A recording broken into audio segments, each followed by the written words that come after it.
Have you ever forgotten to press save while working on an art piece? Did your video editor crash after 10 hours of working on a video non-stop? Did your video game save file get corrupted after months of working on a creative building project? Today, I want to talk about dealing with lost progress. So what brought this about? Well, remember when we tried making a Minecraft series for Terraria? After 3 episodes on my channel, I never uploaded another one. The reason was mainly because I had gotten a new job and I had to take some time off the channel to get used to it. The other Terraria members also got busy with their own lives and finances were a little tight, so we had to shut down the server temporarily. A few weeks later, I thought of making a Minecraft video showcasing the terracotta shop I made in that world. I wanted to finish the design for the pond outside of it and record a few extra clips, so I asked if I could get a copy of the world. However, when we checked the file, we realized that it got corrupted. Naturally, people got pretty bummed out about it, and understandably so, since everyone put a lot of time and effort and love into what we made there. No one wanted this to happen, and there's nothing we could really do about it now. But you know, this wasn't even my first big progress loss, and I'm certain it won't be the last. I've lost multiple Terraria world saves due to corrupted hard drives, a 20-page comic I drew that I lent to a friend, which they said they accidentally left at a 7-Eleven out there, and more than a year's worth of unfinished work on the housing system on my favorite MMORPG that they shut down exactly 4 years from today. Yes, today is actually the anniversary of WildStar's shutdown, which is also a reason why I'm making this video. It's true that Terraria is still around and I can always make new builds and new worlds, especially since we just got a new update. But it won't bring back the nostalgic feeling of going back to my old worlds and reminiscing on my early days of building. This was actually the reason why I ended up not continuing the All Biome Challenge series. For some reason, I couldn't find the old builds I made in the map I was working on. I think it got mixed up somehow, and while it's possible to remake the build exactly the way it was before since I have videos that recorded my progress, it's also very tedious and I really didn't want to go through all the trouble of building something exactly the same way. For my 20-page comic, I actually ended up remaking it twice while changing the plot after that. While it did encourage me to take my story in a different direction and improve my new versions, it really sucked that I will never be able to remember or know what I put in that version of my comic because I never even got a chance to scan it or take pictures of it. I was so sore about it that I wrote a terms and conditions agreement in the front page of the new version of my comic. Looking back, it was kind of funny because I was around 14 years old at the time and I have no idea how I thought of what to write on this or how I got the idea to make a terms and conditions agreement or why I only wrote 500 pesos as the fine. And for those of you who don't really know how much 500 Philippine pesos is supposed to be, at the time of this writing, that would be $8.74. In the case of WildStar, there were only a small number of people playing the game. I personally feel it was because it wasn't continuously marketed and advertised since a lot of people don't seem to know about it even though it's been around since 2014. Though other factors also contributed to it like lack of updates, poor management, and many other things that I honestly don't know much about. But regardless of the reasons, I was in love with this game and I regret not playing it sooner than I did. My friend had been urging me to try it for more than a year before I picked it up and I was just instantly hooked. I didn't think it would die a year after. The lore was very interesting and it had a lot of soul in it. The character designs had personality and it let my friends and I express ourselves creatively through costume customizations, fantastic housing systems, and engaging in roleplay and storytelling, which was fueled by the game's lore. It was truly one of a kind. Maybe it's not your cup of tea. Maybe you would disagree with me. I know a lot of people think WildStar is overrated or something, but everything about it just resonated with me. Even the jankiness, even the imperfections, it's just nice. That's all I can say. I loved it so much because that game got me to actually write stories again. Something I have never done in years. It got me through the toughest days because that was also the year I left my stable job for the first time and was struggling with freelancing among other personal problems. When the servers shut down, I was devastated because I would never be able to finish the builds I worked so hard on. I wouldn't be able to see my characters again, and writing their stories would never be the same. Sure, there are private servers, but as far as I know, they haven't really been able to get it back to the way it was, fully. There are a lot of missing pieces here and there, and there's a limit to the amount of things you can do.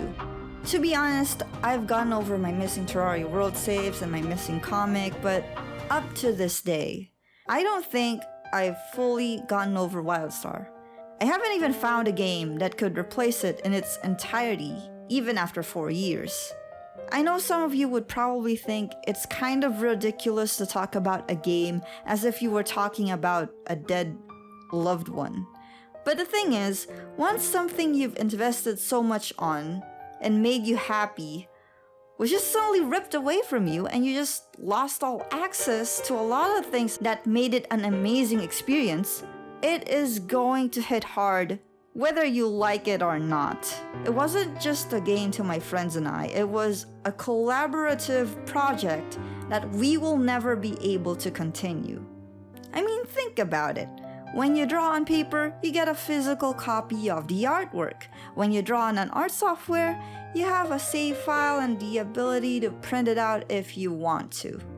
But when you make something inside a game, you're not just making art, you're creating an experience that you won't access any other way other than opening it up inside that game. You can walk around and interact with your surroundings.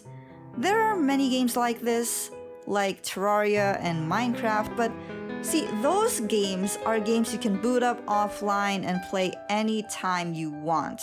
It's also easy to make up backup copies of those files. This was not the case with WildStar. You couldn't access it if you were offline, and if it was maintenance day, tough luck, you gotta wait until they're back. Now imagine how it felt when it shut down. More than a year's worth of work gone. Sure, I have screenshots, and yes, I had videos, which went missing by the way because they ended up in hard disks that I have never been able to access in years. But I won't be able to interact with my creation.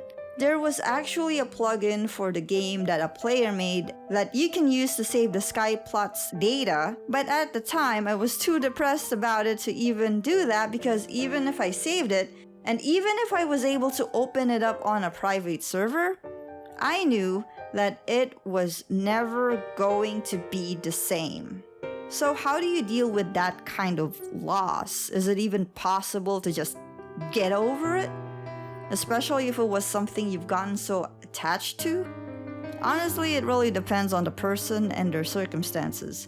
Some people will move on way faster than others, while a few people would probably have more difficulty with it.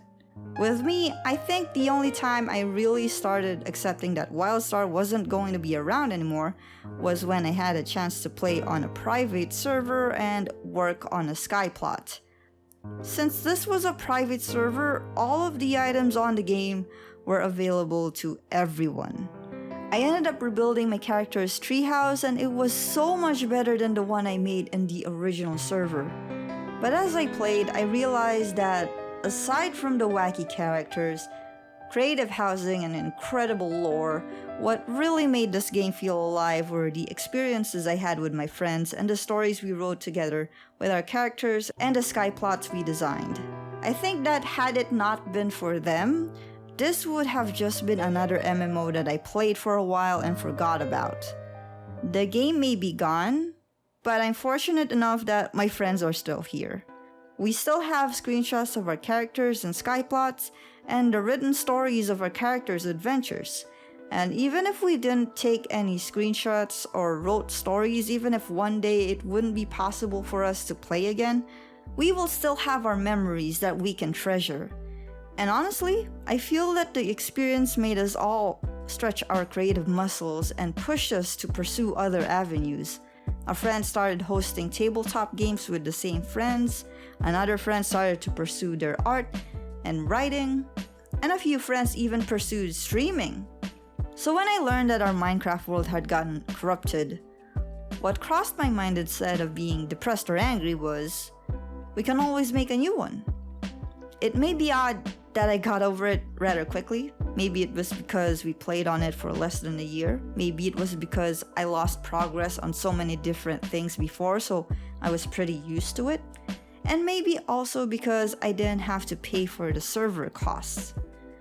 But one thing's for sure, it wasn't because I wasn't invested in the world we made. I had so much fun in that world, and I'm sad that I'll never be able to finish the builds I made. But I don't really want to look at it as a big loss because in the end, my friends are still here. I still get to hang out with them, and we can still play games together. We could always play on a new world again, whether it be Minecraft or any other game. It may not be the exact same experience, but if you think about it, do you really want each experience to be exactly the same anyway? Besides, I don't think I'll ever be able to call the time I spent there as wasted time because it made me happy. It helped me lift my spirits up when my depression made it difficult to get through the day, and it gave me something to look forward to. So at the end of it all, what I would like people to take away from this video is to not let lost progress, in whichever form, stop you from investing time in something new. This applies regardless of whether or not it's for doing the same thing or doing something completely different, whether you're doing this by yourself or whether you're doing this with your friends. It could be a better experience or a worse experience, but you'll never know until you take your first step. There's always the possibility that it will be better than before, and I feel like that possibility alone is what keeps me motivated to keep trying. I don't want the thought of how much I lost from a previous experience to be something that prevents me from starting all over again. It's only when we open ourselves up to new experiences that we'll slowly let go of the pain of what we lost. Every experience counts. Even if the final output wasn't what you wanted, or even if the final output is lost. Take what you got from the experience and use it to make new experiences. Your previous project is not your ceiling. It's not the only masterpiece you will ever make. If anything, I'd say that the experience can make you even more creative and knowledgeable in your craft. Stop beating yourself up for any mistake or accident or whatever the circumstances of your loss may be.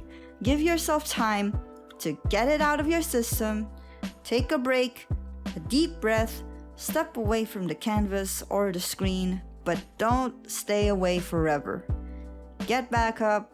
Remember what made you make the art in the first place. Remember the joy you had when you were working on it. You can get that joy again. It may not be the exact way as it was before, but you will be able to find happiness in your work once again. I know that this feels a little more melodramatic than my usual content. You know what? I will not say sorry for that. I will be melodramatic when I wanna be. I hope that this video could give you even just a tiny bit of motivation to try again. Life is too short to pass up the opportunity to get invested in something new.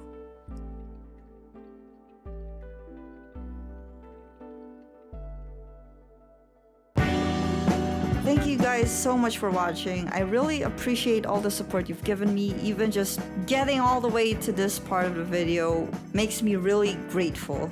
But for now, I'm just gonna go do my thing and you guys do your thing, and I'll see you guys later. Take it easy, stay cheesy.